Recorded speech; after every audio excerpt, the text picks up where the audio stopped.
ప్రియమైన దేవుని సంఘములకు, pastor committee, ప్రతి కుటుంబానికి దేవుని పేరిట శుభములు. ఇంతగా మనందరినీ కాపాడిన దేవుడు, పోయిన ఆదివారం నుంచి ఆదివారం కాపాడిన దేవుణ్ణి స్తుతించటం, ఘనపరచటం అది ఎంతైనా మనకిచ్చిన విధి. కాబట్టి ముందుగా దేవాది దేవునికి వందనాలు మనం చెల్లించాలి. ఈ ఆరాధన ప్రార్థనతో ప్రారంభించుకుందాం. మమ్మల్ని మిక్కిలిగా ప్రేమిస్తున్న మా ప్రియ పరలోకపు తండ్రి, పోయిన ఆదివారం నుంచి ఆదివారం వరకు మమ్మల్ని అందరినీ సురక్షితంగా కాపాడారు. మీ సన్నిధి, మీ సహవాసం మాకున్నది కాబట్టి ప్రతి కుటుంబాన్ని జ్ఞాపకం చేసుకొని కుటుంబ ప్రార్థన అంగీకరించి చిన్నను పెద్దలను దీవించి ఈ భయంకరమైన స్థితిలో నుంచి అందరినీ కాపాడుతున్నారు మా గొప్ప దేవ. కరోనా వైరస్ ఎంతైనా అది భయంకరమైనప్పటికీ మీ కృపలో మేమున్నాం కాబట్టి మా ప్రభు మీ కరుణ చూపించి మమ్మల్ని అందరినీ కాపాడుతున్నారు. ప్రత్యేకంగా పోయిన ఆదివారం నుంచి ఆదివారం వరకు మరి ఎందరెందరూ మా ప్రభు మిమ్మల్ని జ్ఞాపకం చేసుకుంటూ తమ జన్మదినాలను మీ సన్నిధిలో మొరపెట్టుకున్నారు. ఎందరెందరూ వివాహ మహోత్సవాలు జరుపుకున్నారు, వారు కూడా మేము మొరపెట్టుకున్నారు తండ్రి. అయితే ఈ సమయంలో మీ పిలుపునందుకొని కొందరు మీ సన్నిధిలో ఉన్నారు. వారి ఆత్మని విశ్రాంతి దయచేయండి. ఎవరెవరికి ఎలాంటి మేలు కలగజేశారో ఆ మేలులన్నిటి బట్టి ప్రతి కుటుంబాన్ని దీవించమని కూడా మరి వేడుకుంటున్నాం. ఏ కుటుంబానికి ఆదరణ అవసరమో ఆ కుటుంబాలకు ఆదరణ నింపమని మరి వేడుకుంటున్నాం. ఈ ఆరాధన సమయంలో మా అందరిలో మీరుండి మాతో ఉండి మేము పాడుతున్నప్పుడు, వాక్యం చదువుతున్నప్పుడు, ధ్యానిస్తున్నప్పుడు మీ ప్రసన్నత, మీ సన్నిధిని మాతో ఉంచి ఆరాధనలో కూర్చున్న ప్రతి ఒక్కరిని మరోసారి కుటుంబాన్నంతటిని వ్యక్తిగతంగా చేసే ప్రార్థనను ఎక్కడెక్కడ ఈ విధంగా మరి ఆలయం సమకూడకుండా మరి ఏర్పాటు చేయబడినటువంటి వారితో, గురువులతో మా ప్రభు జరుగుతున్న ఆరాధన అంతటి మీరు మహిమ తీసుకొని ప్రతి ఒక్కరికి కూడా ఏ సమస్య లేకుండా కాపాడి నడిపించమని, ఉచితమైతే త్వరలో మా ప్రభు అందరం ఆలయంలో చేరే భాగ్యం కలిగించండి తండ్రి. మరొకసారి మా ప్రభువా, మా రక్షక, ఈ కరోనా వైరస్ సంబంధంగా ఈ పారిశుద్ధ కార్యకర్తలు అయితేనేమి, ప్రభుత్వ యంత్రాంగం అయితేనేమి, ఆరోగ్య శాఖ వారు, అదేవిధంగా పోలీస్ శాఖ వారు, ఎవరెవరైతే ఈ విధంగా శ్రమపడుతున్నారో వారందరినీ కూడా దీవించి ఆశీర్వదించండి తండ్రి. ఈ ఆరాధన మీ మాకు చూపించమని, ఆరాధనతో మీరు మా అందరిలో ఉండి మమ్మల్ని బలపరచు కాపాడమని సంఘానందం మీ చేతులకు అప్పచెప్తున్నాం. ఎవరెవరైతే మీ సన్నిధిలో ఉన్నారో ప్రతి ఒక్కరు, ఎవరెవరైతే ఈ ఫేస్బుక్ ద్వారా చూస్తున్నారో వారిని కూడా దీవించి ఆశ్రయించి కాపాడమని మా ప్రభువును ప్రియ రక్షణ క్రీస్తు ద్వారా మిమ్మల్ని మేము బ్రతిమాలుకుంటున్నాం తండ్రి. ఆమేన్. ఆంధ్ర క్రైస్తవ కీర్తనల పుస్తకములో నుండి, అనుబంధములో నుంచి మనం పాడుకునేటువంటి పాట ఎందుకో నన్నింతగా ప్రేమించితివో దేవా అన్న పాట చివరి 2 వచనాలు మాత్రమే పాడుకుందాం. కొన్ని పుస్తకాల్లో 638 ఉంటుంది కాబట్టి అందరికి వచ్చే పాట ఎందుకో నన్నింతగా నీవు ప్రేమించితివో దేవా అని పాట పాడుకుందాం.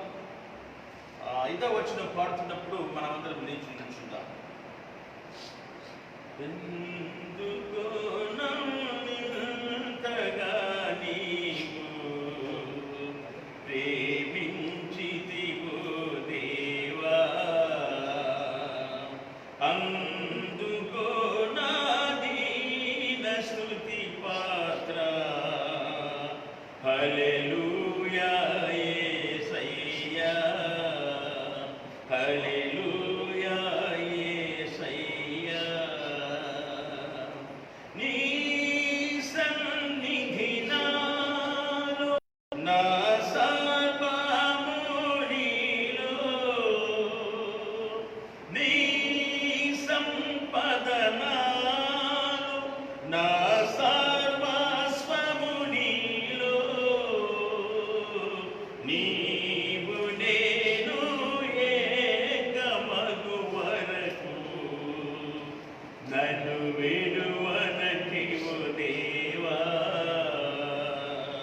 నీవు నేను ఏకమగు వరకు నన్ను విడువనటివు దేవా. హల్లెలూయా యేసయ్యా, హల్లెలూయా యేసయ్యా. నా మనవులు ముందే నీ మనసులో నెరవేరే, నా మనుగడ ముందే నీ గ్రంథములో నుండే. ఏమి అద్భుత ప్రేమ సంకల్పం, నేనేమి చెల్లింతు. ఏమి అద్భుత ప్రేమ సంకల్పం, నేనేమి చెల్లింతు. హల్లెలూయా యేసయ్యా, హల్లెలూయా యేసయ్యా. ఎందుకో నన్నెంతగా నీవు ప్రేమించితివో దేవా. అందుకో నా దీన స్తుతి పాత్ర. హల్లెలూయా యేసయ్యా, హల్లెలూయా యేసయ్యా. ఆరాధన క్రమంలో 17వ పుటను అనుసరించుదాము. 17వ పుటను అనుసరించుదాము. దేవుని ఆరాధించుదాము. దేవుడు ఆత్మ కనుక ఆయన ఆరాధించువారు ఆత్మతోనూ సత్యముతోనూ ఆరాధింపవలెను. మన తండ్రి అయిన దేవుని నుండి ప్రభువైన యేసుక్రీస్తు నుండి కృపా సమాధానములు మీకు కలుగును గాక. ఇది యెహోవా ఏర్పాటు చేసిన దినం, దీని యందు మనం ఉత్సహించి సంతోషించదాం. ఓ ప్రభువా, మా పెదవులు తెరువుము, అప్పుడు మా నోరు నీ స్తుతిని ప్రచురపరచును. తండ్రికి నీ కుమారునికి నీ పరిశుద్ధాత్మకు మహిమ కలుగును గాక. ఆది యందును ఇప్పుడు ఎల్లప్పుడూ ఉండునట్లు యుగయములు కలుగును గాక. ఆమేన్. అందరం కలిసి ప్రార్థన చేద్దాం. తండ్రి అయిన దేవా, నీ శక్తి వలను జ్ఞానం వలను సమస్తము సృష్టించినందుకును, నీ కుమారుని మా రక్షకునికి ఇచ్చుట వల్ల లోకముని ఎంతో ప్రేమించున్నామని రుజుపరచునందుకును నేను స్తుతించుచున్నాం. కుమారుడైన మా దేవ, మా అపరాధం నిమిత్తం అప్పగివ్వబడిన నీవు తిరిగి లేచుట వల్ల మమ్ము నీతిమంతులుగా చేయుటకు పాపము తప్ప అన్ని విషయములలో మావలే చేయబడినందులకే నిన్ను స్తుతించుచున్నాం. పరిశుద్ధాత్ముడైన దేవ, సత్యమంతరంలోనికి నడిపించి మా హృదయములను దేవుని ప్రేమను కుమ్మరించునందుకై నిన్ను స్తుతించుచున్నాం. తండ్రి, కుమారుడు, పరిశుద్ధాత్ముడైన దేవ, యుగములకు నీకే సమస్త స్తుతి మహిమ కలుగును గాక. ఆమేన్. పాపకు టొప్పుకోలుకు పిలుపు వాక్యములు జ్ఞాపకం చేసుకుందాం. నేను లేచిన తండ్రికి వెళ్ళి, తండ్రి, నేను పరలోకమునకు విరోధముగాను నీ ఎదుటను పాపము చేసి తిని ఇక మీద నీ కుమారుని అనిపించుకున్నటకు యోగ్యుడను కాను. మనము పాపము లేని వారమని చెప్పుకునే ఎడల మనమే మోసపుచ్చుకుందుము, మరి మనలో సత్యం ఉండదు. మన పాపములను మనం ఒప్పుకునే ఎడల ఆయన నమ్మదగిన వాడును నీతిమంతుడు గనుక మన పాపం క్షమించి సమస్త దుర్నీతి నుండి మనలను పవిత్రులుగా చేయను. మనమందరం మోకరించి మౌనముగా ఉండి మనం పరీక్షించుకుందాం. సర్వశక్తి ఎదుట మన పాపం వినయంతో ఒప్పుకుందాం.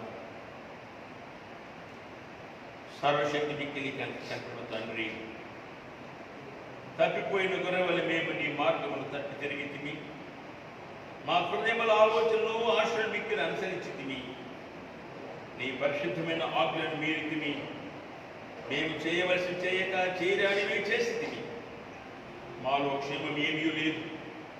ఆయన మా ప్రభుని యేసుక్రీస్తు ద్వారా నీవు మనుషులకు తెలియజేసిన వాగ్దానముల ప్రకారం ఓ ప్రభువా, పాప పీడితులైన మమ్మల్ని కరుణింపుము. ఓ దేవా, తమ తప్పిదములు ఒప్పుకొని వారిని కాయము. పశ్చాత్తాపపడు వారిని తిరిగి చేర్చుకును.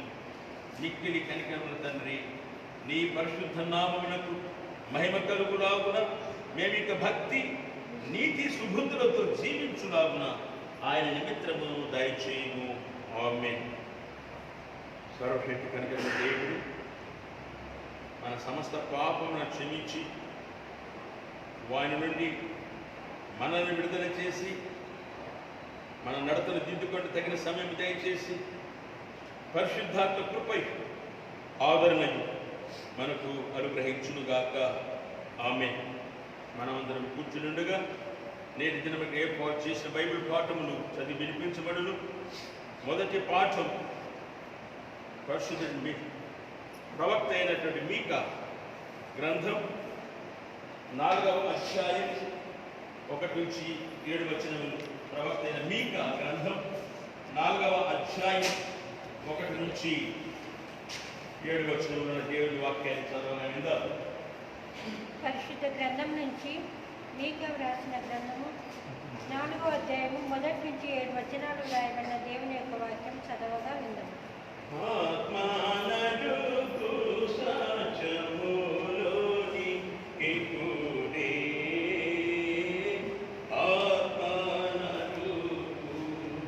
మీకా గ్రంథము 4వ అధ్యాయము 1 నుంచి ప్రారంభం. అంత్య దినములలో యెహోవా మందిర పర్వతముల శిఖరమున స్థిరపరచబడి కొండల కంటే ఎత్తుగా ఎత్తబడగా ప్రవాహము వచ్చినట్లు జనులు దానిలోనికి వచ్చును. కాబట్టి ఆ కాలమున అన్యజనులు అనేకులు వచ్చి సీయోనులో నుండి ధర్మశాస్త్రమును, యెరూషలేములో నుండి యెహోవా వాక్కును బయలువెళ్ళును. యాకోబు దేవుని మందిరమునకు, యెహోవా పర్వతమునకు మనము వెళ్ళుదము రండి. ఆయన తన మార్గముల విషయమై మనకు బోధించును. మనము ఆయన త్రోవల్లో నడుచుకుందామని చెప్పుకొందురు. ఆయన మధ్యవర్తి అయి అనేక జనములకు న్యాయం తీర్చును. దూరమున నివసించు బలము గల అన్ని జనులకు తీర్పు తీర్చును.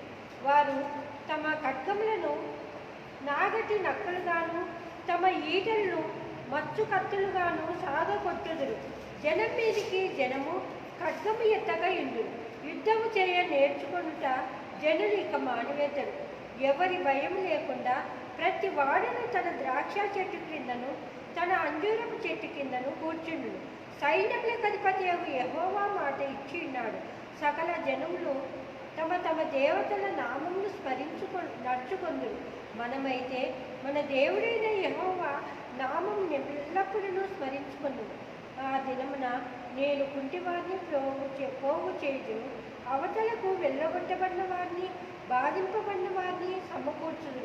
ఇదే యెహోవా వాక్కు. కుంటివారిని శేషముగాను, దూరమునకు వెళ్ళగొట్టబడిన వారిని బలమైన జనముగాను నేను చేతును. యెహోవా సీయోను కొండయందు ఇప్పటి నుండి శాశ్వత కాలం వరకు వారికి రాజుగా ఉండును. ఇంతటితో దేవుని యొక్క వాక్యం సరి.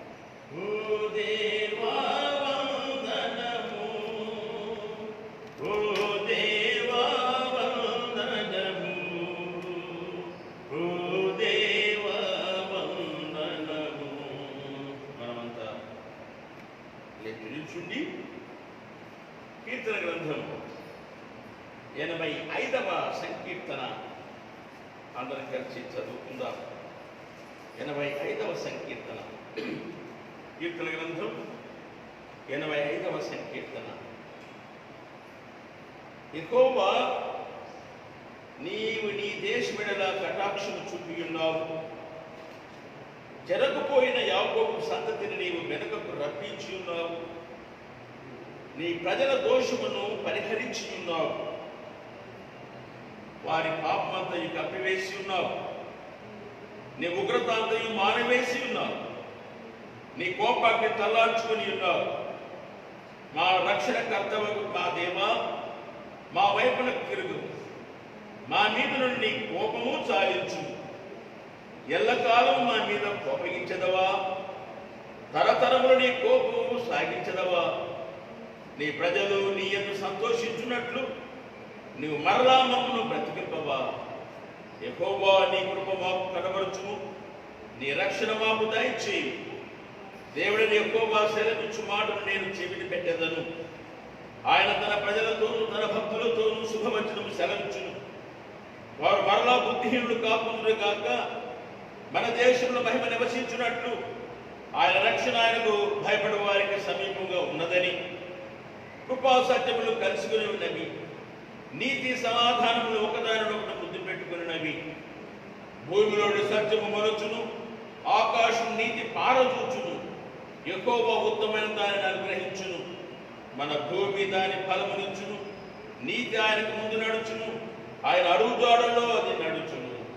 తండ్రి కుమార శుద్ధాత్మకును తగు స్తుతి మహిమలు కలుగుగాక.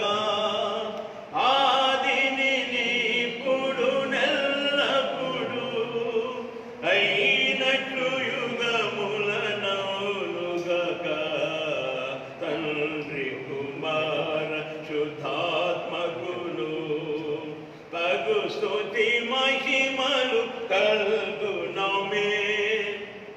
మనం కూర్చునిండుగా పత్రిక పాఠం చదివి వినిపించబడును. అపోస్తలుడైన పౌలు ఫిలిప్పీయులకు రాసిన పత్రిక 4వ అధ్యాయం 4 నుండి 9 వరకు ఉన్న దేవుని వాక్యం. పరిశుద్ధ గ్రంథం నుంచి అపోస్తలుడైన పౌలు ఫిలిప్పీయులకు రాసిన పత్రిక 4వ అధ్యాయము 4వ వచనం నుంచి ప్రారంభం. ఆత్మనడుగు సత్యము లోనికి కూడి ఆత్మనడుగు. ఫిలిప్పీయులకు రాసిన పత్రిక 4వ అధ్యాయము 4వ వచనం నుంచి ప్రారంభం. ఎల్లప్పుడూ ప్రభువునందు ఆనందించుడి. మరలా చెప్పుదును, ఆనందించుడు. మీ సహనమును సకల జనులకు తెలియబడనీయుడు. ప్రభువు సమీపంగా ఉన్నాడు. దేన్ని గూర్చి చింతపడకుడు కానీ ప్రతి విషయంలోనూ ప్రార్థన విజ్ఞాపనముల చేత కృతజ్ఞతాపూర్వకంగా మీ విన్నపములు దేవునికి తెలియజేయుడు. అప్పుడు సమస్త జ్ఞానములకు మించిన దేవుని సమాధానము యేసుక్రీస్తు వల్ల మీ హృదయములకును మీ తలంపులకును కావలియుండును.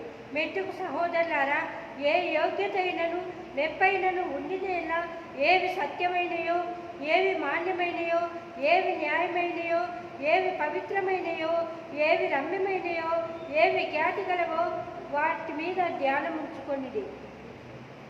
మరియు మీరు నా వలన ఏమి నేర్చుకొని అంగీకరించితిరో, నా ఎందున్నట్టుగా ఏవి వింటిరో, ఏవి చూచితిరో అట్టి వాటిని చేయుడి. అప్పుడు సమాధాన కట్టే దేవుడు మీకు తోడైండును. ఇంతటితో దేవుని యొక్క వాక్యం సరి. ఓ దేవా వందనము, ఓ దేవా వందనము, ఓ దేవా వందనము. సువార్త పాఠం. పరిశుద్ధ సువార్త పరిశుద్ధుడైన లూకా వ్రాసిన శుభవార్త 24వ అధ్యాయం 36 నుంచి 49 వరకున్న దేవుడి వాక్యాన్ని చదవగా విందాం. ఆత్మనడుగు సత్యములోనికి కూడి ఆత్మనడుగు. లూకా సువార్త 24వ అధ్యాయం 36వ వచనం నుండి 49 వరకున్న దేవుడి వాక్యాన్ని చదవగా విందాం. సువార్త పాఠం చదువుటప్పుడు సంఘము ఇంటి దగ్గర ఉన్న వారందరూ వారు ఇలాగ మాట్లాడుచుండగా ఆయన వారి మధ్య నిలిచి, నీకు సమాధానం అవునుగా కాని వారితో అని. అయితే వారు దిగులు పడి భయాక్రాంతులై భూతము తమకు కనబడనని తలంచిరి. అప్పుడు ఆయన, మీరెందుకు కలవరపడుచున్నారు?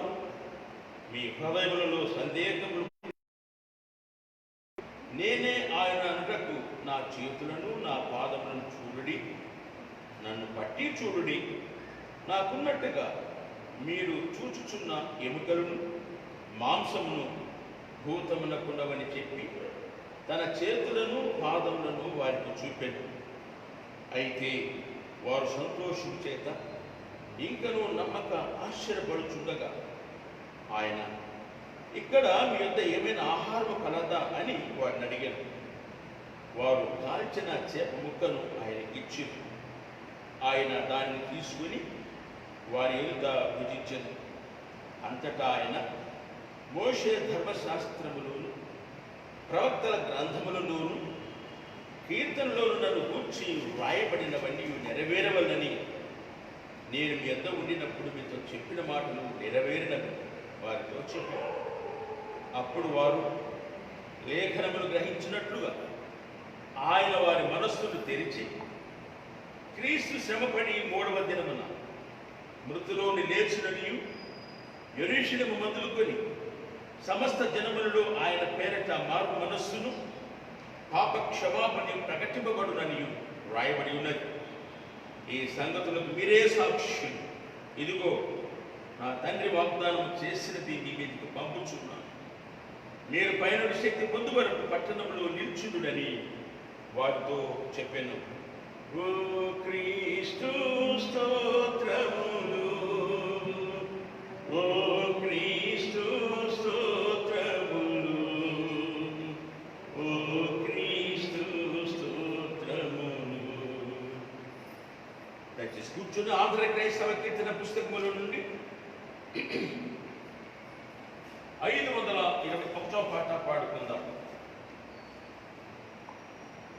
521 పాట ఆంధ్ర క్రైస్తవ కీర్తన పుస్తకముల నుండి 521.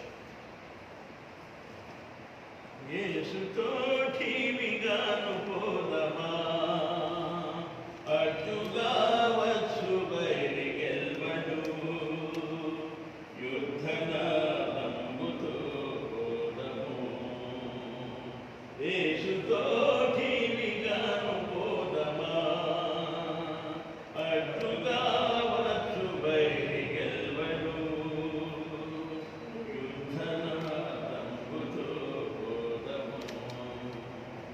విశ్వాస కవచము ధరించుచు ఆరాధు నాట్యమదిని నిల్పుచు, విశ్వాస కవచము ధరించుచు ఆరాధు నాట్యమదిని నిల్పుచు, అనుదినంబు శక్తిని పొందుచున్న వారమై, అనుదినంబు శక్తిని పొందుచున్న వారమై, యేసుతో ఠీవిగాను వెడలను, యేసుతో ఠీవిగాను పోదమా, అడ్డుగా వచ్చు వైరి గెల్వను,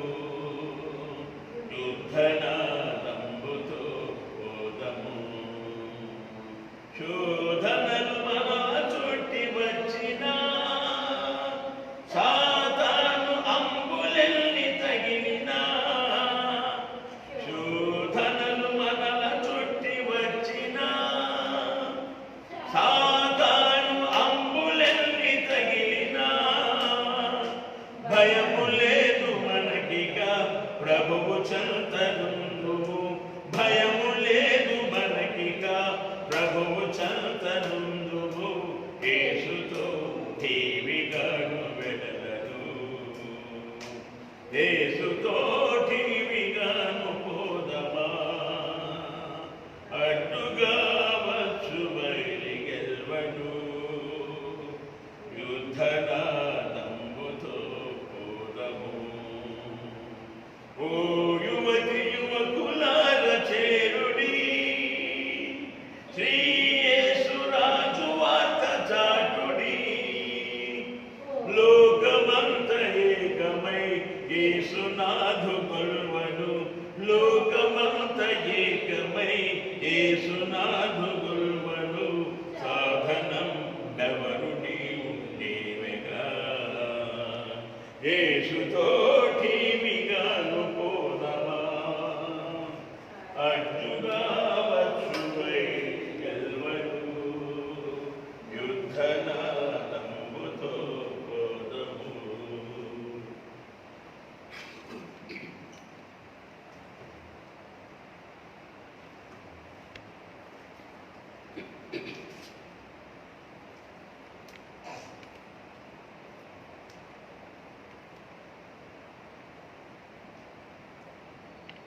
మరొకసారి ప్రభువైన యేసు నామమున అందరికీ శుభాభివందనములు. ప్రత్యేకంగా మనందరినీ కాపాడుతున్న దేవుడిని ఎల్లప్పుడూ మనం స్తుతిస్తూ ఘనపరుస్తూ ఆయన కృతజ్ఞత చెల్లించటం మన ధర్మం. ఎందుకనగా ఈ వారమంతా దేవుడు ఆశ్చర్యంగా మనందరినీ కాపాడాడు. అనగా పోయిన ఆదివారం నుంచి ఆదివారం వరకు దేవుడు మనందరినీ కాపాడి తన ప్రశస్తమైన సన్నిధిని మనతో ఉంచి కుటుంబాల్లో ఉండి కూడా దేవుని సన్నిధిలో కూర్చొని ధ్యానించే అవకాశం దేవుడు ఆయురారించి నడిపిస్తున్నందుకు దేవునికి వందనం చెల్లించాలి. ఈ సమయంలో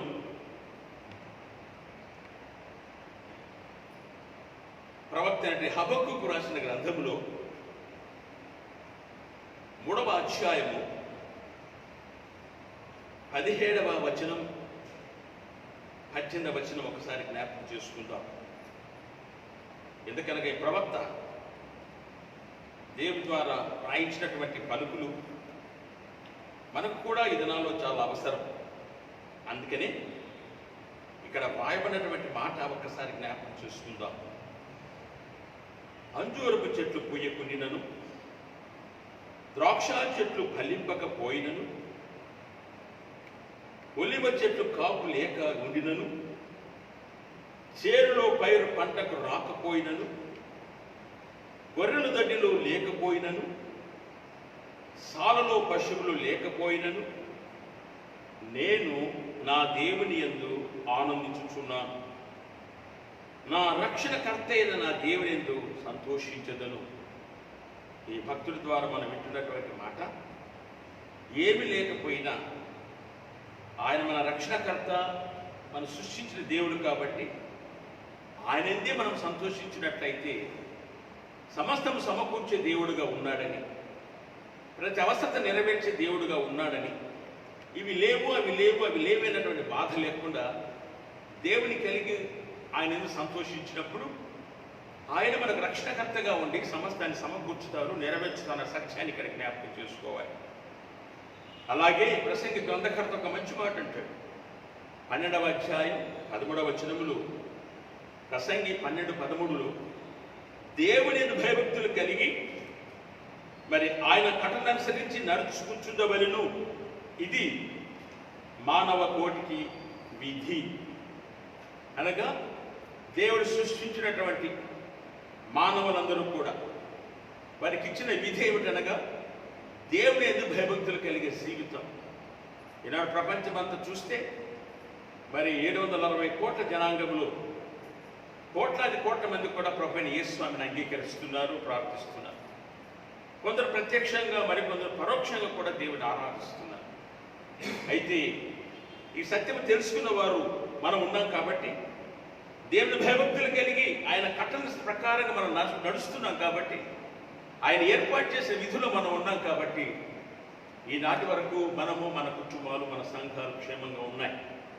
అలాగే ప్రత్యక్షంగా పరోక్షంగా ఎవరిని దేవుని ఆరాధిస్తున్నారో వారిని కూడా దేవుడు ఆ భయభక్తులు గల జీవితాన్ని బట్టి, వారు దేవుడు ఏర్పాటు చేసిన విధిని బట్టి వారు కూడా ఉన్నారు కాబట్టి ప్రతి కుటుంబాన్ని దేవాది దేవుడు దీవించును అన్నటువంటి నమ్మకం మనం కలిగి ఉండాలి.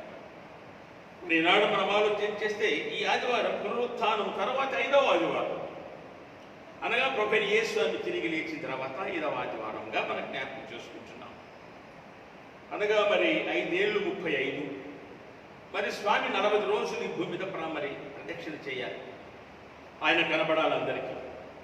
ఆయన తాను నిజమైన దేవుడుగా, పునరుత్థాన దేవుడుగా, మన కోసం వచ్చినటువంటి దేవుడుగా తిరిగి పరలోకానికి వెళ్ళక ముందు 40 రోజులు ఈ భూమి మీద మరి దగ్గర చాలా మందికి కనబడినట్టు మనకు వాక్యంలో మనం చూస్తున్నటువంటి మాట. ఒకే రోజు 500 మంది కూడా కనబడినట్టు రోజు ఉన్నటువంటి పరిస్థితి. కాబట్టి 35 రోజులు అయిపోయాయి. మిగతా 5 రోజులు మాత్రమే స్వామి ఈ భూమి మీద మరి ప్రదక్షిణ అనగా కనబడడం. మరి తర్వాత జరగబోతున్నది ఆరోహణం. అది స్వామి ఇచ్చినటువంటి మాట. అనగా మరి 5 రోజులు అనగా గురువారం 21వ తారీఖు యేసుస్వామి ఆరోహణం అవుతున్న దినము. మనం ఒకవేళ ఆలయంలో కనబడకపోయినా ఇళ్లలో ప్రత్యేకమైనటువంటి ప్రార్థన ఆ 21వ తారీఖు గురువారం రోజున కుటుంబ సమేతం కలిసి దేవుడు ఈ లోకం నుంచి పరలోకానికి ఆరోహతమవుతున్న దినం కాబట్టి ఆ దినాన తప్పకుండా అందరం కూడా వ్యక్తిగత ప్రార్థనలు, కుటుంబ ప్రార్థనలు తప్పక చేయాలి. అది దయచేసి మరవకండి. మరి గురువారం అనగా 21వ తారీఖున మరి 40 రోజులు అయిన తర్వాత స్వామి పరలోకానికి చేర్చుకోవడం ఆరోహణము అనగా మొన్న కూడా అనుకున్నాం, అవరోహణం ఆరోహణం, అవరోహణమైపోయి ఆరోహణంలోకి వెళ్తున్న స్వామి. కాబట్టి ఆ దినాన్ని మనమందరం కూడా ప్రత్యేకంగా జ్ఞాపకం చేసుకోవాలని మనం చేస్తున్నటువంటి మాట. మరి ఈనాటి అంశం కూడా మనం ఆలోచన చేస్తే క్రీస్తు యొక్క సమాధానం మనం ఇతరులతో పంచుకోవాలి అన్నటువంటిది. ఈనాటి అంశం కూడా ఏమిటనగా యేసుస్వామి ఎప్పుడు కూడా సమాధాన ప్రియుడు. ఆయన వచ్చింది సమాధానం ఇవ్వటానికి. ఎందుకన్నా నశించిన దాని వెనక్కి రక్షించడానికి వచ్చి ఆయన సమాధానం ఇవ్వటానికి. కాబట్టి ఈ దినానికి ఏర్పాటు చేసిన పాఠాలు ఇందాక చదువుకున్నాం. ప్రవక్త మీకా 4వ అధ్యాయం 1-5 వచనాలు అయితేనేమి, కీర్తన 85వ సంకీర్తన అయితేనేమి, పౌలు భక్తులు ఫిలిప్పీలకు రాసిన పత్రిక 4వ అధ్యాయం 4-9 వచనాలు అయితేనేమి, 4-9 వచనాలు అయితేనేమి, మరి పరిశుద్ధ సువార్తలో లూకా సువార్త 24వ అధ్యాయం 36 నుంచి మరి 49 వచనాలలో స్వామి యొక్క సమాధానం చోటు చేసుకున్నది. కాబట్టి ఈ సమాధానాన్ని మనలోను, మన కుటుంబాల్లోనూ, మన సంఘాల్లో కూడా మనం కూడా సమాధానం తెలియజేసేవారుగా ఉండాలి అన్నటువంటి మాట. ఎందుకనగా వాస్తవంగా చెప్పబడినటువంటి మాట ఏమిటంటే క్రీస్తు యొక్క సమాధానము మనము ఇతరులతో పంచుకొనుటలో కార్యవైద్యం అంటే దయచేసి జ్ఞాపకం చేసుకోవాలి. క్రీస్తు సమాధానం ఇతరులతో పంచుకొనుట కార్యోద్యమ స్ఫూర్తి అంటే ఈ సమాధానం, ఆయన ఇచ్చిన సమాధానం మనము కూడా అందించటానికి కార్యం అనగా మనం కూడా ఈ కార్యం చేపట్టాలి అన్నటువంటి మాట. మరి మనం ఆలోచన చేసినప్పుడు క్రీస్తు సమాధానము అన్నటువంటిది యేసుస్వామి ఈ లోకమునకు రాకమునిపే, ప్రభువైన యేసుస్వామి ఈ లోకానికి రాకమునిపే ప్రవక్తలు ఆయన గురించి మనకు తెలియజేశారు. ఇదందరూ మనకు బాగా తెలుసు.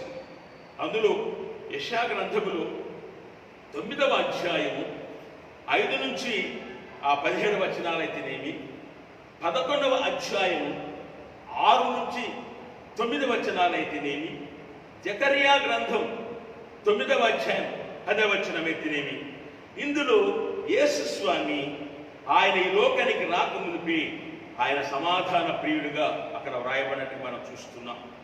ఎందుకనగా మెస్సియా రాజ్యం తప్పదు. ఈ మెస్సియా రాజ్య ప్రవేశానికి సమాధానమే మూలాధారము అని కూడా జ్ఞాపకం చేసుకోవాలి. అందును బట్టి కొత్త నిబంధనలు సమాధానము అన్నటువంటి మాట 90 సార్లు కనబడుతుందని మనకు జ్ఞాపకం చేసుకోవాలి. మార్కు సువార్త 5వ అధ్యాయం 34వ వచనం, లూకా సువార్త 7వ అధ్యాయం 50వ వచనం, లూకా సువార్త 24వ అధ్యాయం 36వ వచనం, యోహాను సువార్త 14వ అధ్యాయం 27వ వచనాలు, 14-27. ఈ వాక్యములలో కూడా ప్రభువైన యేసుస్వామి తన శిష్యులకు ఇచ్చిన గొప్ప దానమే సమాధానం. దయచేసి గమనించాలి. గొప్ప దానం దేవుడిచ్చింది ఏమిటనగా సమాధానం.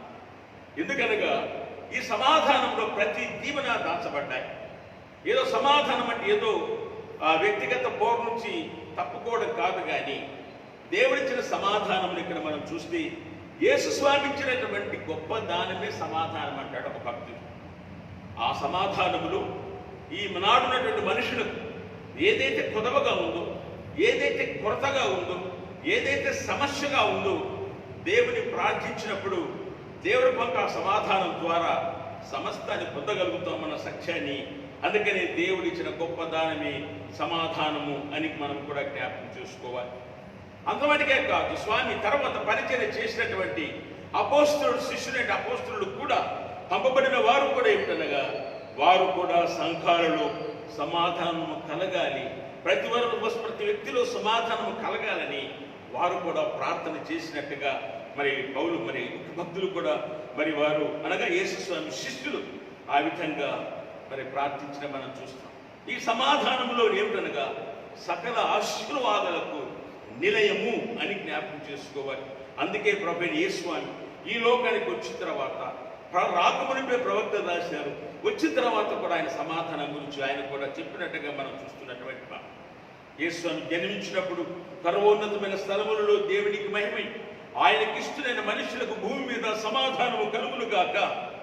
ఇది అద్భుతమైన సాక్ష్యం. ఎందుకైనా పరలోకం నుంచి స్వామి లోకంలో ఉద్భవించారు. పరలోక సైన్య సమూహం నుంచి కూడా వారికి ఇచ్చిన సాక్ష్యం అక్కడ మనం చూస్తాం. మరి అంతమటికే కాదు, లూకా సువార్త 1వ అధ్యాయం 79వ వచనం, మరి లూకా సువార్త 2వ అధ్యాయం 14వ వచనములు సమాధానం అన్నటువంటిది కేవలం ప్రభువైన యేసు స్వామి ద్వారానే కలుగుతుంది, కానీ మరి ఎవరెవరైనా కలగదు అన్నటువంటి మాట. రోమిలకు రాసిన పత్రిక 5:1 చూస్తే మనము అందరం కూడా సమాధానం వలన, విశ్వాసం వలన మనమందరం కూడా నీతిమంతులుగా తీర్చబడతాము అన్నటువంటి మాట. ఇది ఎందుకు నాకు జ్ఞాపకం చేసుకుంటున్నామంటే, ఒక్కసారి మన కుటుంబాల్లో, మరి వ్యక్తిగతంగా కావచ్చు, మన కుటుంబాల్లో ఉన్నటువంటి మనలో నిజమైన సమాధానం ఉన్నదా? మనం కూడా సమాధానము కలిగి ఉన్నామా?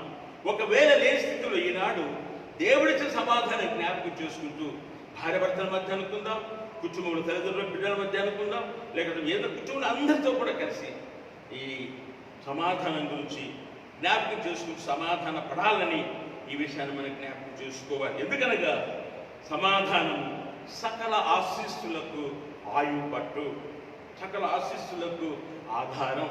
కాబట్టి దయచేసి జ్ఞాపకం చేసుకోవాలి. అందుకని యేసుస్వామి కూడా ఆయన చేసిన కొండ మీద ప్రసంగంలో కూడా మనం చూస్తే 5వ అధ్యాయం మత్తయి సువార్త 5వ అధ్యాయం 9వ వచనంలో ఉన్నటువంటి మాట ఏమనగా, సమాధాన పరచువారు ధన్యులు, వారు దేవుని కుమారులు కుమార్తెలు అనబడుదురు. ఎంత మంచి మాట! అలాగే సమాధానములు ఆశీస్సులు ఎవరైతే ఈ సమాధానం మరి ఉంటున్నారో, సమాధాన పరచడం కోసం ఆశపడుతున్నారో, వారు ధన్యులు, వారు దేవుని కుమారులుగా కుమార్తెలుగా మరి లెక్కింపులకు వస్తున్నారు. మరి ఒకసారి జ్ఞాపకం చేసుకుందాం. నిజంగా దేవుని సమాధానం పొందిన మనం మన హృదయంలో సమాధానం ఉన్నదా జ్ఞాపకం చేసుకోవాలి. మరి మరొకసారి విషయం ఏంటంటే, సామెత గ్రంథం 12వ అధ్యాయం 20 వచనములు, కీడు కల్పించు వారి హృదయములో మోసము కలదు. అంటే సమాధానం లేని వారిలో ఏముంటుందంటే, కీడు అన్నటువంటి దుర్గుణం ఉంటుంది. ఆ కీడు కల్పించు వారి హృదయములు ఏముంటుందంటే మోసము కలదు. అయితే సమాధానపరచుటకై ఆలోచన చెప్పువారు సంతోషభరితులు. వారు సమాధానంగా ఉంటూ ఇతరులు కూడా సమాధానం గురించి ఎవరైతే తెలియజేస్తారో వారి గురించి చెప్పబడిన మాట ఏమిటనగా, వారు మరి సంతోషభరితులుగా ఉన్నారు. ఎందుకనగా ఈనాడు మనం చూస్తున్నటువంటి మాట, కీడు మరి ఇతరులకు కల్పించే నైజం ఈనాటి వరకు కూడా ఉన్నది. ఊరికే ఉన్నప్పటికీ, సంబంధం లేకపోయినప్పటికీ కీడును కల్పింపచేసి, కల్పితాలు చేసి మరి దేవుని సమాధానం లేకుండా వారికి ఇతరులు కూడా సమాధానం లేకుండా చేసే స్థితి నాడు మనం చూస్తున్నాం. అలాగే అందుకనే కీడు ఇతరులకు కల్పించే నైజం కలిగిన వారు ఈ దినాన దేవుని సమాధానము పొంది ఆ కీడు నుంచి దూరంగా ఉండాలని దేవుని వాక్యం మనకు తెలియజేస్తున్నట్టు మనం చూస్తున్నటువంటి మాట. రోమిలకు రాసిన పత్రిక 14వ అధ్యాయం 19వ వచనములు, కాబట్టి సమాధానము పరస్పర క్షేమాభివృద్ధిని కలగచేయు వాటిని ఆసక్తితో అనుసరించడము. కాబట్టి సమాధానం ద్వారా మరి మంచి జరుగుతుంది. కాబట్టి మనము మరి క్షేమాభివృద్ధి కలగాలంటే సమాధానము మనము కలిగి ఉండాలి, ఇతరులకు కూడా కలిగించేటట్టుగా చేయాలనేటువంటి మాట. ఎందుకనగా మనం అనుకుంటున్నట్టు మాట సమాధానం కావచ్చు, కానీ చాలా మంది కూడా హిబ్రూ పదంలో సలాం అన్నటువంటి మాట కూడా చూస్తాం. మరి ముస్లిం సహోదరులు కూడా సలాం అనగానే వాలేకుం సలాం అన్నటువంటి ప్రతి వందనం తెలియజేస్తారు. దాంట్లో క్షేమం గురించి చెప్పబడింది. అదే విధంగా షాలోమ్ అనే మాట కూడా వాడబడింది. షాలోమ్ అనగా సమాధానం అనగా ఏమిటనగా అది క్షేమాన్ని తెలిపేదిగా ఉన్నట్లుగా మనం చూస్తున్నటువంటి మాట. ఆదికాండం 43:23 వచనం, సమూయేలు మొదటి గ్రంథం 1వ అధ్యాయం 17వ వచనం, కీర్తన 12వ అధ్యాయం మరి 2 నుంచి ఇవన్నీ కూడా మనం చూస్తే అక్కడ మనం ఆలోచించి 122వ కీర్తన 7వ వచనం, 122వ కీర్తన 7వ వచనము. ఇవంతా కూడా ఏమిటంటే ఎవరైతే ఈ పరస్పరాన్ని సమాధానాన్ని మరి ఇతరులకు పంచుతారో వారు కూడా వారికే కాదు ఇతరులకు కూడా సంఘానికి కూడా క్షేమకరంగా ఉంటుందన్న సత్యం ఇక్కడ జ్ఞాపకం చేసుకోవాలి. చదువుకున్నటువంటి మరి పాత నిబంధన పాఠకులు ప్రవక్త మీకా గ్రంథం 4వ అధ్యాయం ఈ మొదటి 7వ వచనం మనం జ్ఞాపకం చేసుకున్నాం. వాస్తవంగా మీకా దేవుడు అనుకుంటే మరలా జ్ఞాపకం చూసుకుందాం, చిన్న వాటితో నుంచి గొప్ప గొప్ప కార్యాలు చేస్తాడు దేవుడు. మోషే చేతున్న కర్ర కాపరి కర్ర అయితే దేవుడు దాన్ని మోషే నీ కర్ర చాపు అనగానే మరి భయంకరమైనటువంటి ఎదురుగా భయపడుతున్నటువంటి సముద్రం పాయలేకపోవడం, మరి ఇశ్రాయేలు జనాంగం అంతా నడిచిపోయినట్టుగా చూస్తున్నటువంటి మాట. ఎందుకు అనుకుంటున్నామంటే దేవుడు చిన్న దాని గొప్ప పని చేస్తాడు. మరి సంసోన్ దగ్గరికి వచ్చిన సమయాన్ని ఆయన అంతమంది వచ్చినప్పుడు ఆయన ఒక్కడే ఉన్నారు, కానీ అక్కడ చూపించిన దేవుడు చూపించిన దవడ ఎముకతో 1000 మందిని హతమార్చాడు. అంటే దేవుడు అనుకుంటే చిన్న వాటి నుంచి అద్భుతం చేస్తాడు దేవుడు. అంతమటికే కాదు, తాను సృష్టించిన సృష్టిలోంచి కూడా అద్భుతాలు చేసే దేవుడు.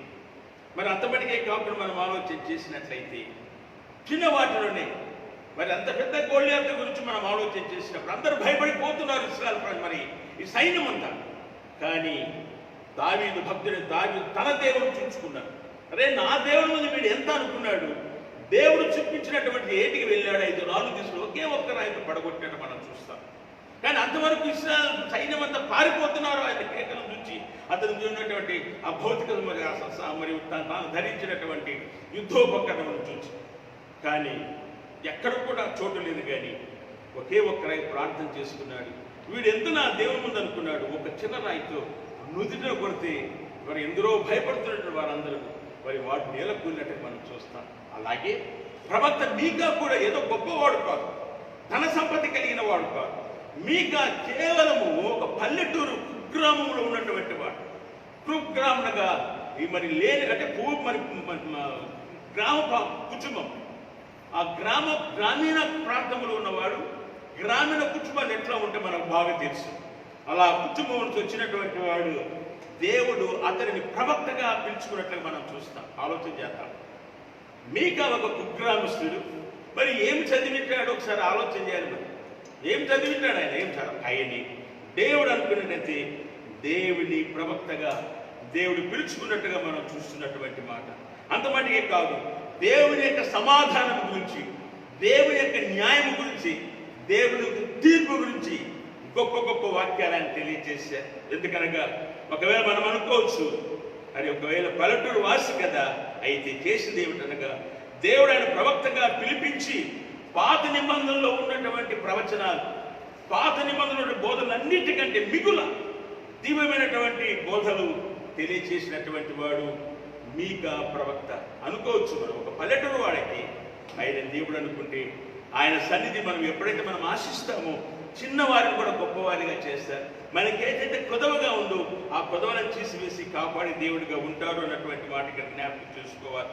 ఎందుకనగా ఈ చదవబడినటువంటి అధ్యాయంలో 4వ అధ్యాయంలో అక్కడ చూస్తే మరి దేవుని రాజ్యం, మరి అది దేవుని యొక్క సమాధానం మరి లోకాన్నంతా కూడా జయింపచేస్తుంది అన్నటువంటి మాట ఇక్కడ జ్ఞాపకం చూసుకోవాలి.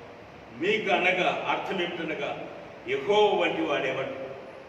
ఆయన సమాధానం ఎంతకైనా ఏమిటికైనా కానీ అది మన ప్రతి విషయంలో కూడా దేవుడి రాజ్యం అంగీకరించే చేసేదిగా ఉన్నది అన్నటువంటి మాట జ్ఞాపకం చేసుకోవాలి.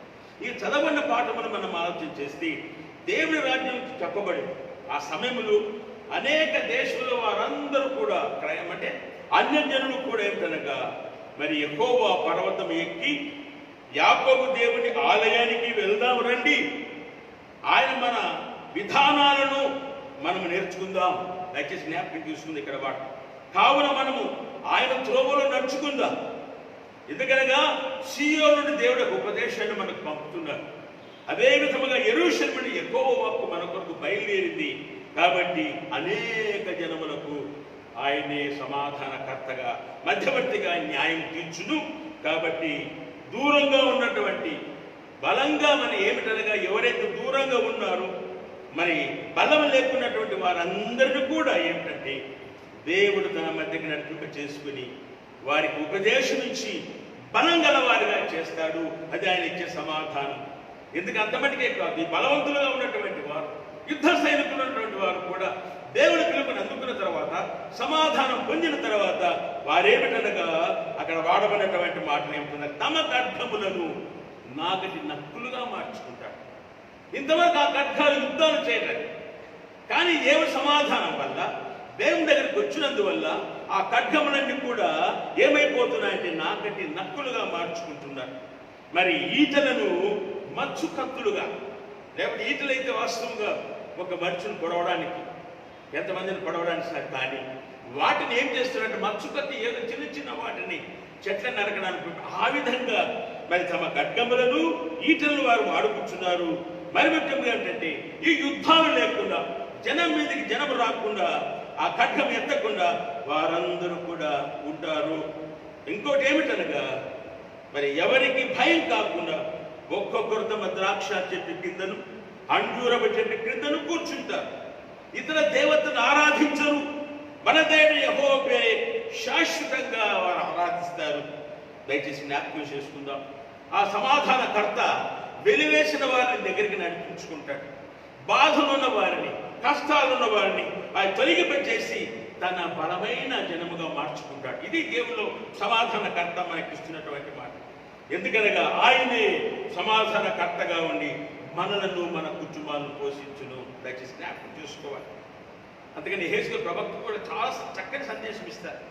ఆయన 17వ అధ్యాయములు 22వ వచనంలో అంటాడు, యెహెజ్కేలు 15:22లో ప్రభు అయిన యెహోవా ఈ మాట సెలవిచ్చుచున్నాడు, ఎత్తైన దేవదారు వృక్షము పైకొమ్మను ఒకటి నేను తీసుకొని దాన్ని నాటెదను.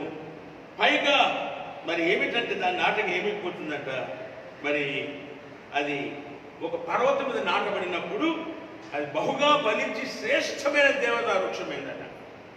చూసింది ఏమిటనగా ఆ వృక్షంలో ఒక చిన్న మొక్క తీసుకున్నాడు, కొండ మీద వేశాడట. అది ఏమైపోయిందంటే శ్రేష్టమైన దేవదారు వృక్షమైందట. అంతమటికే కాదు, సకల జాత పక్షులన్నీ కూడా నీడకు ఆశ్రయించుటకు అవి గూళ్ళు కట్టుకుంటాయట. మరి ముఖ్యముగా ఆ కొమ్మల నీడలు పక్షులన్నీ కూడా దాగి ఉంటారు. కారణం ఏంటంటే అదే సమాధానకర్త. వాస్తవంగా స్వామి ఈ లోకములో ఏమి లేనివాడుగా ఉద్భవించినప్పటికీ ఆయన పెరుగుతున్న సమయంలో అందరూ కూడా ఆయన దగ్గరికి రావటం, ఆయన ద్వారా మేలు పొందటం, ఇది ఆయన సాదృశ్యంగా ఇక్కడ మనకు చూపబడుతున్నట్టుగా మనం చూస్తున్నటువంటి మాట.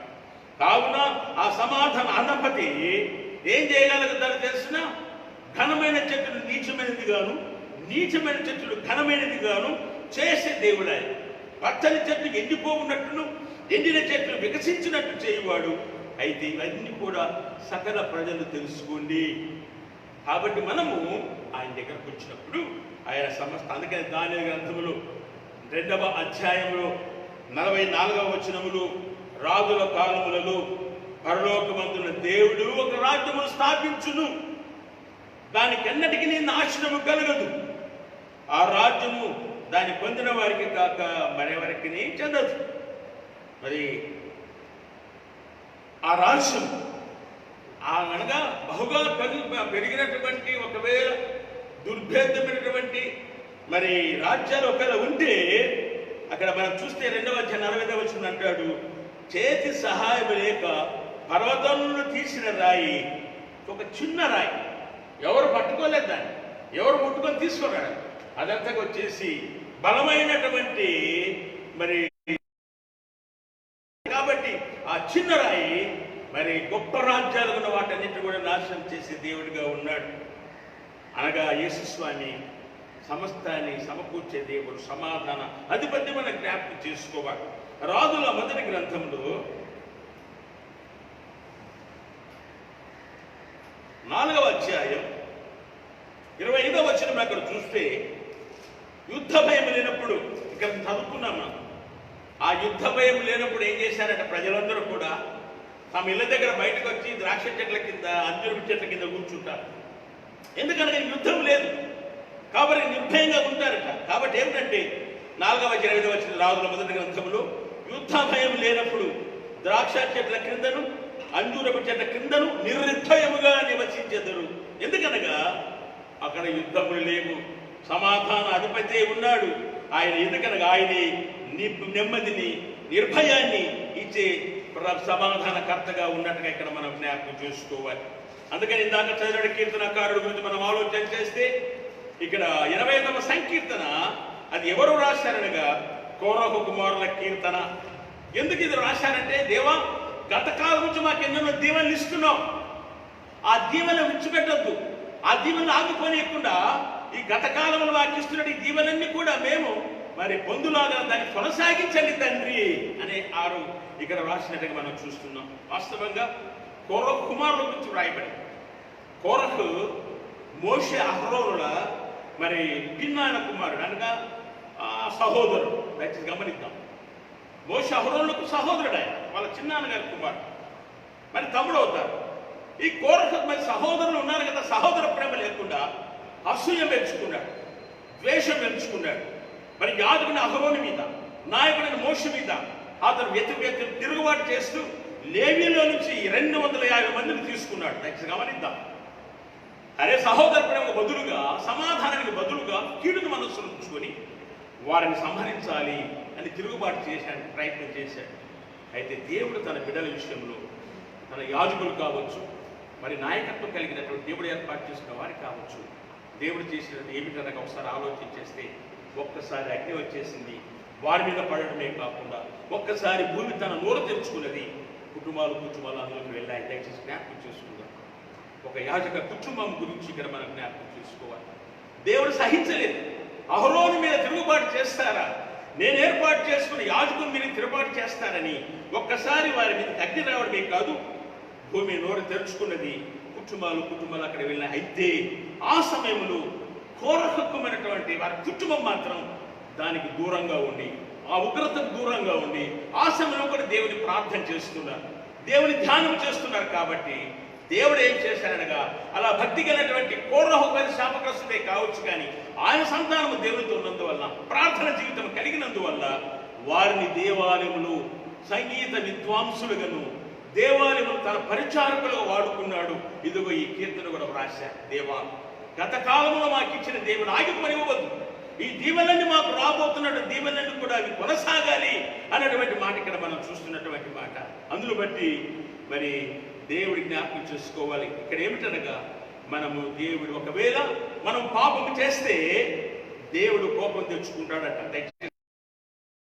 దేవుడు మరవడమే, ఒకవేళ శారీరక క్రియ కావచ్చునేమో, కానీ పాపం అనగా దేవుడు చేసిన మేలుని జ్ఞాపకం చేసుకుని దేవుడిని మర్చిపోయామో అది పాపంగా ఉంది. కాబట్టి అలాగా పాపం చేస్తే దేవుడు కోపం తీసుకుంటాడట.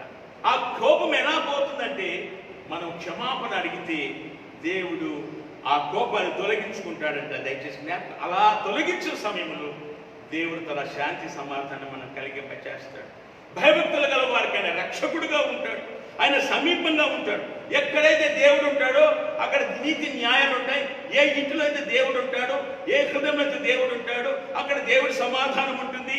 మరి ముఖ్యంగా ఆయన కృప ఉంటుంది, ఆయన సత్యం సమస్తం ఉండి ప్రతిదీ కూడా మనకు నెరవేర్చే తండ్రిగా ఉంటాడు, సమస్తాన్ని సమకూర్చే తండ్రిగా ఉంటాడు. కాబట్టి వీళ్ళు ఏం చేస్తున్నారంటే, దేవా మాకు ఈ కీర్తన 88:11 ఆ దీవెను కొనసాగించు తండ్రి.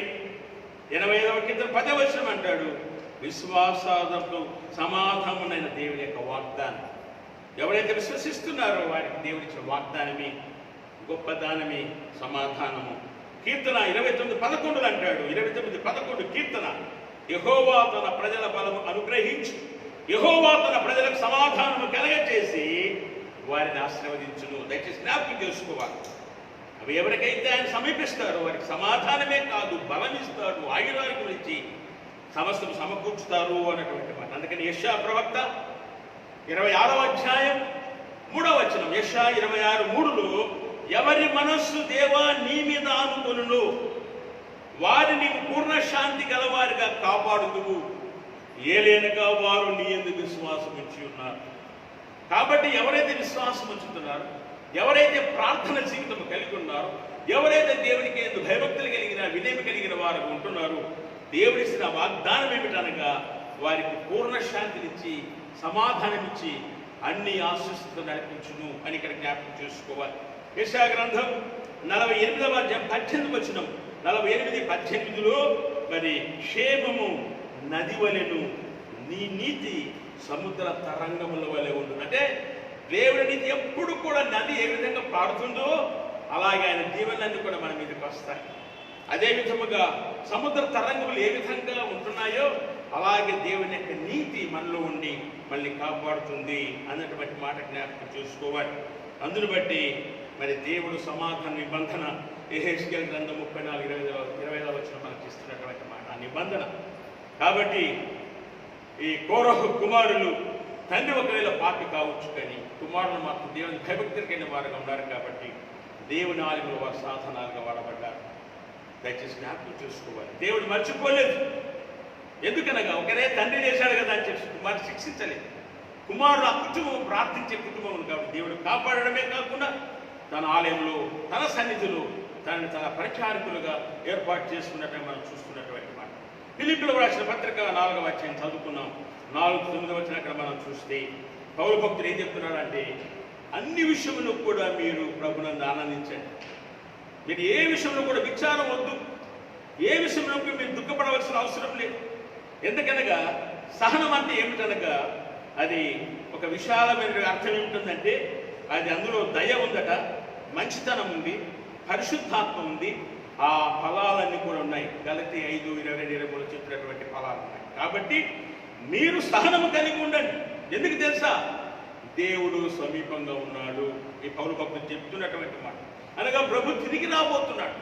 కాబట్టి మీలో సమాధానం ఉంచండి, భక్తి కలిగి జీవితం ఉంచండి. యాకోబు భక్తుడు 5వ అధ్యాయం 8వ వచనం 5:8 అంటాడు, దేనిని గూర్చి చింతపడకుడి, చింతించుటకు మరి అది ఏమిటనగా చింత అనేది పాపానికి సమానం అంట. కాబట్టి చింతపడటము దేవుని బిడ్డలకు అది అవిశ్వాసానికి గుర్తంటాడు. చింత అనేది వద్దంటాడు. అరే మీ చింత నా మీద వేయండి. ప్రభు అంటే మనం ఎందుకు చింతించాలి? రోమీయులకు రాసిన పత్రిక 14వ అధ్యాయంలో అక్కడ మనం చూస్తున్నటువంటి మాట. ఎందుకనగా దేవుడు ప్రేమ కలిగిన వాడు, సర్వశక్తి సంపన్నుడు, ఆయన తన పిల్లల అవసరాలు తీర్చే దేవుడిగా ఉన్నాడు. కాబట్టి చింతించాల్సిన అవసరం లేదు.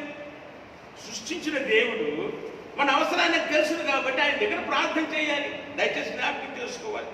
కాబట్టి మరి పేతురు అదే అంటాడు, మొదటి పత్రిక 5:7, మొదటి పత్రిక 5, మీ చింత యావత్ ఆయన మీద వేయండి, మీరు నిశ్చింతగా ఉండండి.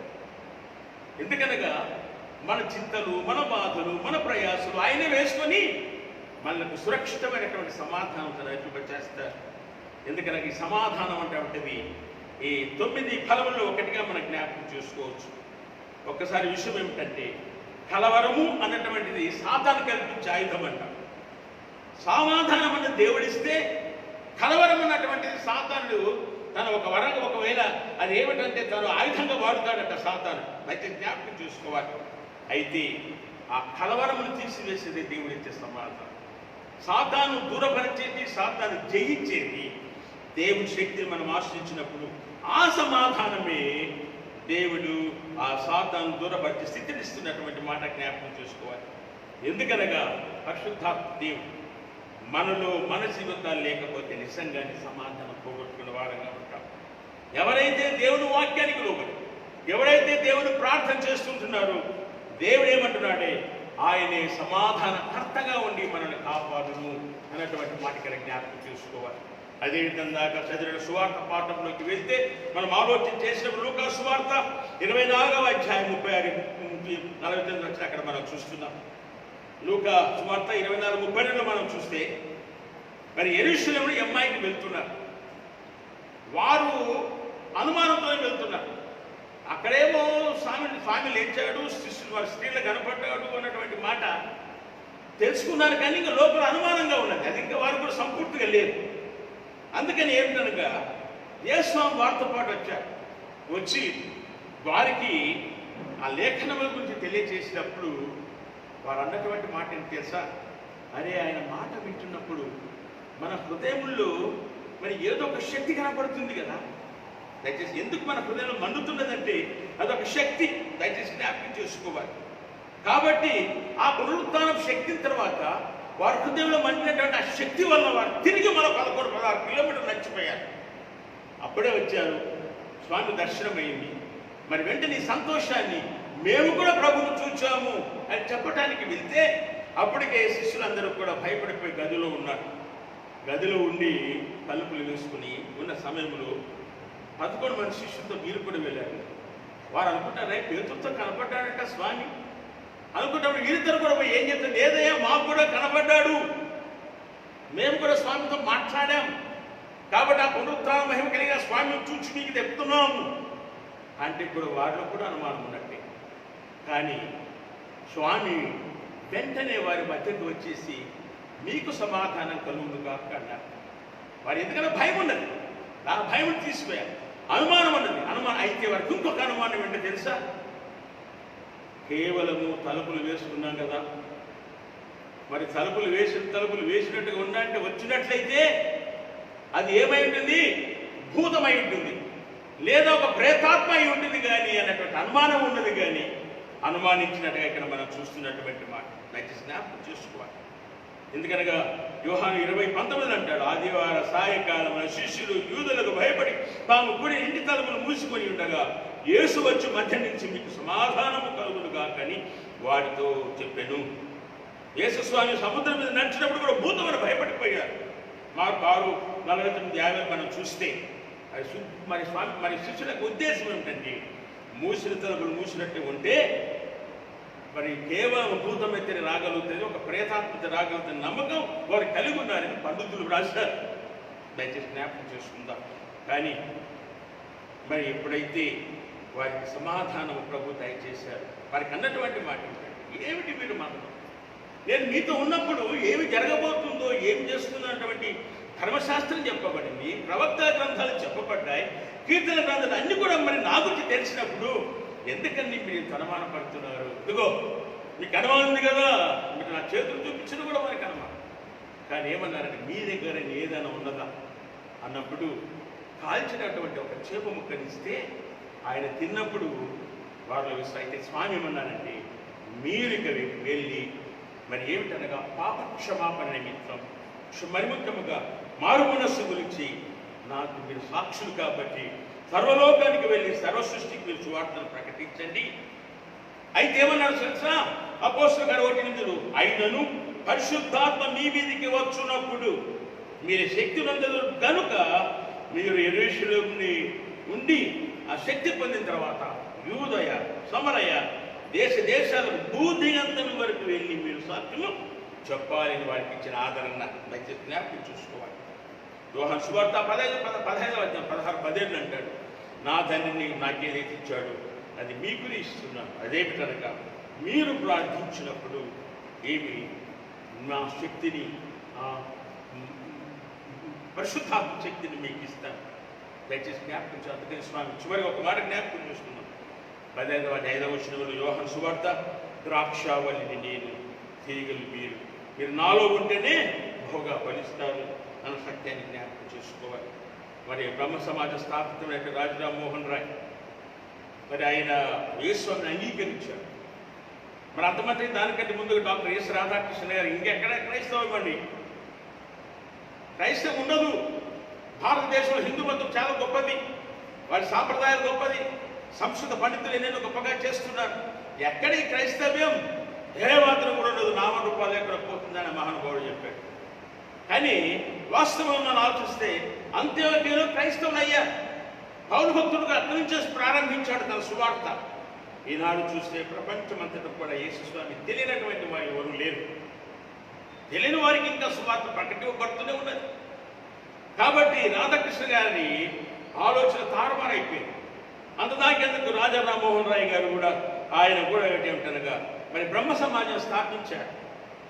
ఆయన మరి యేసుస్వామిని అంగీకరించిన తర్వాత మరి సమాజంలో ఉన్నటువంటి దురాగతాలు, అది ముఖ్యంగా మరి సతీ సహగమనం, భర్త చనిపోతే ఇష్టమున్నా లేకపోయిన భార్య తీసుకుని చేతులు కాల్చివేయడం, ఏదో చిన్న వయసు బిడ్డకు చిన్న బాలపురాణ బిడ్డకు పెద్ద ముసలానికి పెళ్లి చేయడం, మరి ఆ ఆయన చనిపోతాడు కొంతకాలానికి ఆ అమ్మాయి వితంతువుగా, ఇవన్నీ కూడా దేవుడిని నమ్మిన తర్వాత ఆయన చేసిన పని ఏమిటనగా మరి లార్డ్ బెంటిక్ గవర్నర్గా ఉన్నప్పుడు ఆయన దగ్గరికి వెళ్ళి ఇవన్నీ కూడా ఆయన రూపుమాపు చేసి మరి బాల్య వితంతు వివాహాలు పునర్వివాహాలు కూడా ఏర్పాటు చేశారు. ఆయన స్థాపించినటువంటి మరి బ్రహ్మ సమాజంలో మా శిష్యుడు రాజరామోహన్ శిష్యుడు దాని పేరు మార్చారట. అదేమిటనగా చర్చ్ ఆఫ్ న్యూ డిస్పెన్సేషన్ అన్నటువంటి మాట మార్చేసి బాప్తిస్మాలు, సంస్కారాలు, ప్రభు సంస్కారాలు ఇవన్నీ కూడా కారణం ఏంటో తెలుసా? సర్వ సృష్టికి సువార్త ప్రకటింపబడాలి. ఇది నాడు ప్రపంచమంతా నెరవేరుతున్నట్టుగా మనం జ్ఞాపకం చేసుకోవాలి. అందును బట్టి ఈనాడు మనం ప్రభువును అంగీకరిస్తున్నాం, ప్రభు సమాధానకర్తగా అంగీకరిస్తున్నాం. అందుచేతే మనమందరం కూడా నవ్వింపడుతున్నాం. అందుకని శాశ్వతమైన ప్రేమతో నేను మిమ్మల్ని ప్రేమించుచున్నాను కనుక విడవక మీ ఎడల నా కృప చూపుదును అన్నాడు. అలాంటి ధన్యత దేవుడు మనకును మన కుటుంబాలకు దేవుడు దయచేయాలని ప్రార్థన చేసుకుందాం, ప్రార్థించుదాం.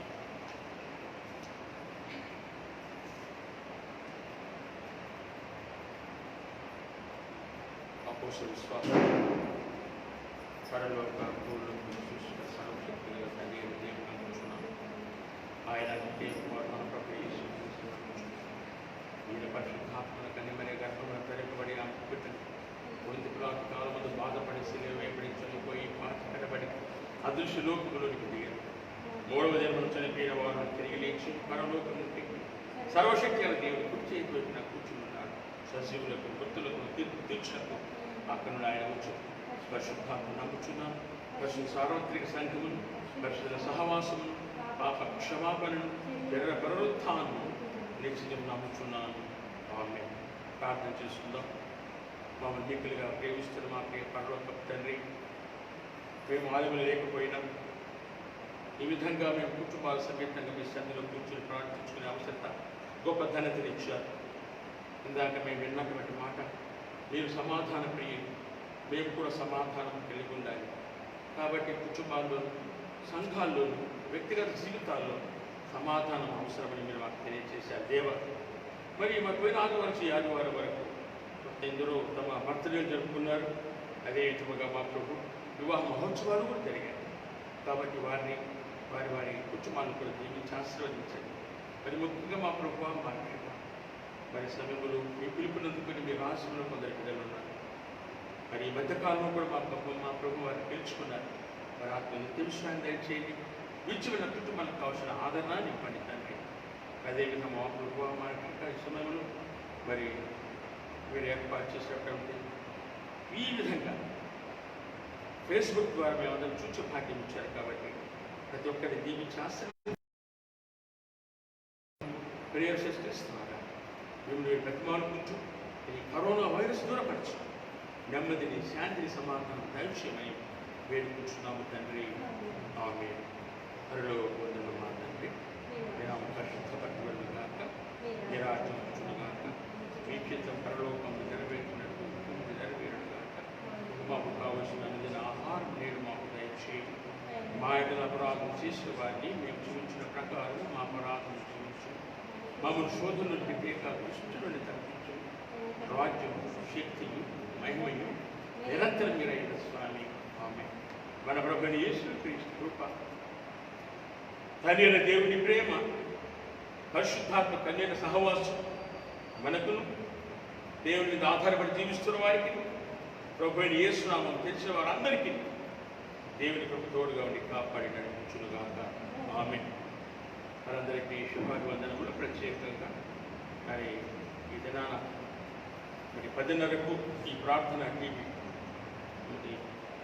ద్వారా మనము మరొక దేవుని సందేశం అందరూ కలుస్తాం. కాబట్టి ఈ దినాన్న స్పాన్సర్ చేసినటువంటి వారు మరి శ్రీ నోబుల్ ప్రభుదాస్ గారు, అదేవిధంగా వారి సతీమణి జీవమ్మ ప్రభుదాస్ గారు, వారి మనమనాడు నేహ వారు ఈ దినాన్ని స్పాన్సర్ చేశారు. వారికి మనం దీవించాలి.